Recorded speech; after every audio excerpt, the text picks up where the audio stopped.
ಧನಲಕ್ಷ್ಮಿ ಸಕ್ಕರೆ ಕಾರ್ಖಾನೆಯ ಷೇರುದಾರ ಚುನಾವಣೆ ಬಂದಿದೆ. ಆ ಚುನಾವಣೆಯಲ್ಲಿ ನಾನು ಬಸವರಾಜ್ ವಿಟ್ಲಪ್ಪ ಕರಿಗಾರ್ ಅಂತ, ನಂದು ಕ್ರಮ ಸಂಖ್ಯೆ 13, ಒಂದು ಗುರುದಾಳ್ ಅಂತ ಬಂದೈತಿ. ಅದಕ್ಕೆ ತಾವೆಲ್ಲ ಷೇರುದಾರ ನಮಗೆ ಎಲ್ಲರೂ ಆಶೀರ್ವಾದ ಮಾಡ್ಬೇಕಂತೇಳಿ ಈ ಮುಖಾಂತರ ಕೇಳ್ಕೊತನು.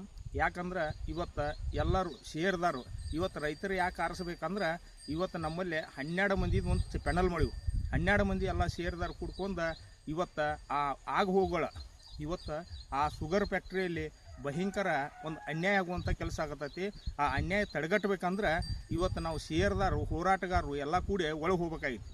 ಇವತ್ತು ಎಲ್ಲ ಪೆನಲ್ದವರು ಕೇಳಿ ನೀವು ಏನಂದ್ರೆ ನಮ್ಮ ರೈತ ಸಂಘಟನೆಯವ್ರನ್ನ ಒಂದು 4 ಮಂದಿ ತೊಗೊಂಡು ಕೆಲಸ ನೀವು ಇವತ್ತು ಆ ಪೆನಲ್ ಮಾಡಿರಿ ಅಂತ ಕೇಳ್ಕೊಂಡಾಗ ಅವ್ರು ಯಾರೂ ನಮ್ಮನ್ನು ತೊಗೊಳಕ್ಕೆ ತಯಾರಿಲ್ಲ. ಯಾಕಂದ್ರೆ ನಮ್ಮನ್ನು ತೊಗೊಂಡ್ರೆ ಅವ್ರಿಗೆ ತ್ರಾಸಾಗತ್ತೆ ಹೋರಾಟಗಾರ ತೊಗೊಂಡ್ರೆ. ಅದಕ್ಕೆ ಆ ಹೋರಾಟಗಾರ ಒಂದು 4-5 ಮಂದಿಯಾರ ಅಲ್ಲಿ ಒಳಗೆ ಹೋಗ್ಬೇಕಂತೇಳಿ ಈ 12 ಮಂದಿ ಪೆನಲ್ ಏನೈತಿ ಎಲ್ಲರೂ 12 ಮಂದಿ ಪೆನಲ್ಗೆ ಎಲ್ಲ ಷೇರುದಾರ ಆಶೀರ್ವಾದ ಮಾಡ್ಬೇಕಂತೇಳಿ ಈ ಮುಖಾಂತರ ಕೇಳ್ಕೊಂಡು